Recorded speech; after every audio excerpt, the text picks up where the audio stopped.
So, we have now one last but not least presentation by one of my colleagues, Magda Collado, and she's going to tell us about city policies for charging infrastructure for electric vehicles.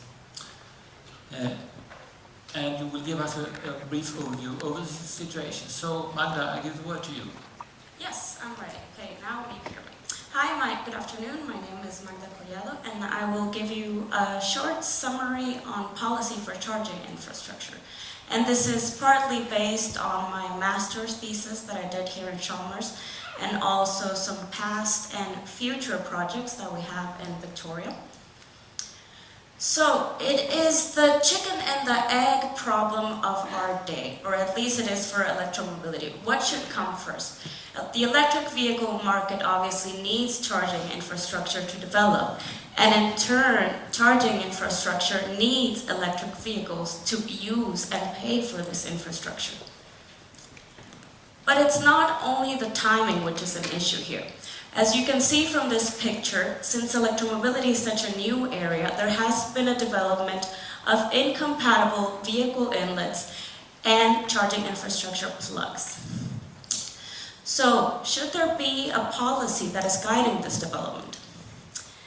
The EU thinks so, and currently at the beginning of this year, they have proposed a new directive on the deployment of alternative fuel infrastructure, which, if approved in the beginning of 2014, will demand from all EU member states to develop a national policy framework that guides the market development, to establish charge point targets, and also to meet the technical standards, which in this case has been selected to be the plug type 2, as you see in the picture here.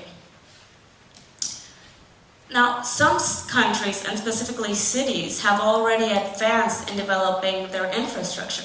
And here I will give you 3 examples on how their policy has had an influence on the development of different types of infrastructure.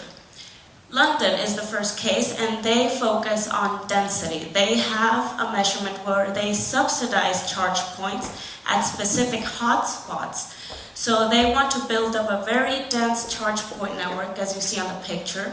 And what they do is that as an EV owner, you can install a free charge point in your house, and you have to make it available for public use when you are not using it. Currently, London has more charge points than it does electric vehicles.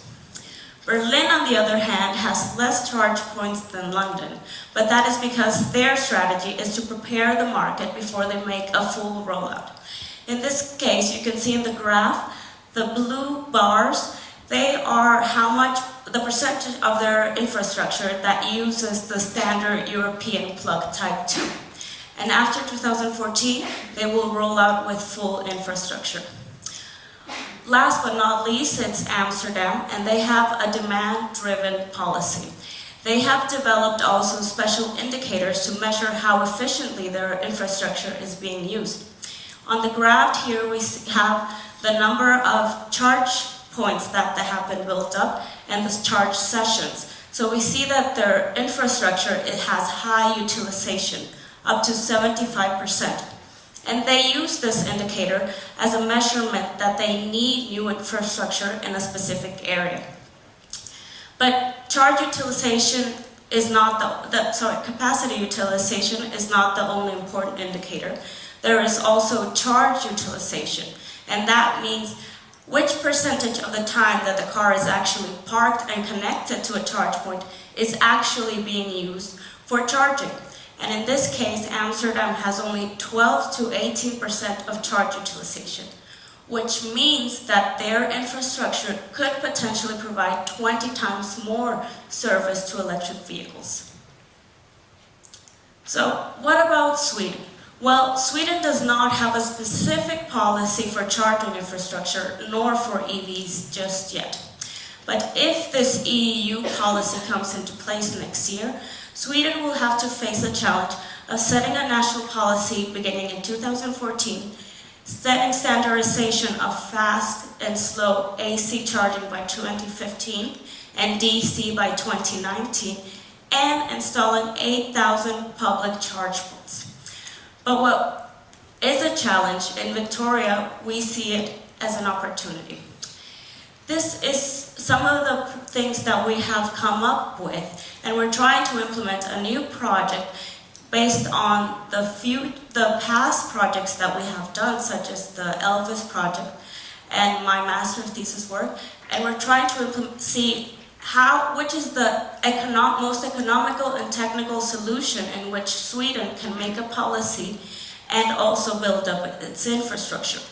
So in order to lower the cost, we're going to look into different configuration options. How much of fast charging, slow charging, DC charging, and where should it be placed? We're also going to look into connectivity and metering. What should be connected? Should it be the charge point? Should it be the car? And where is the metering of the electricity going to be? Also, should it be in the car? We're also going to look at the possibilities of using the current infrastructure that Sweden has, and what are the costs of retrofitting it, and if it's more efficient than just building up new one. Operational costs are of course important, but they're a little bit out of our scope. In order to increase the benefits, since we are an ICT company, we're going to look into measures that will increase the capacity utilization, similar to what Amsterdam has, but also increase the charge utilization, so that we make sure that the infrastructure can service a larger number of EVs. The tariff, we will leave that to the other companies. So we are Victoria, and I'm from Electromobility, and we're helping you solve the chicken and the egg problem. Thank you.